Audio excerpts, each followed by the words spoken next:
Spoštovane Slovenke, dragi Slovenci, spoštovani Primorci, tu iz Cirja ob spomeniku braniteljem slovenske zemlje vam izrekam vse čestitke in vse dobre ob primorskem prazniku, ob vrnitvi Primorske k matični domovini. Nekoliko bom bolj oseben tu z Cirja, v objemu primorskih in domačih krajev, med morjem in hribi, kjer so naši predniki nam predali iz roda v rod vrednote, ki jih vsi gojimo in spoštujemo.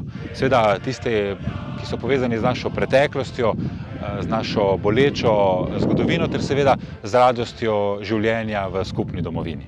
Sporočila naših prednikov, non in nonotov, nas nagovarjajo takrat, ko nam je najtežje.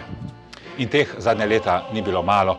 Lansko leto je tu pustošil ogenj, letošnje poletje je v znamenju ujem in katastrofalnih poplav. Ampak, spoštovane Primorke in Primorci, ravno ta praznik, naš praznik, ob vrnitvi Primorske k matični domovini, nam daje upanje in moč za to, da bomo še tako velike prepreke skupaj premagali. Tako kot smo to počeli v preteklosti, tako kot to počnemo danes, tako bomo to počeli tudi v prihodnosti. Srečno Slovenija, srečno Primorska, praznujmo skupaj, praznujmo odločno naš državni praznik. Srečno!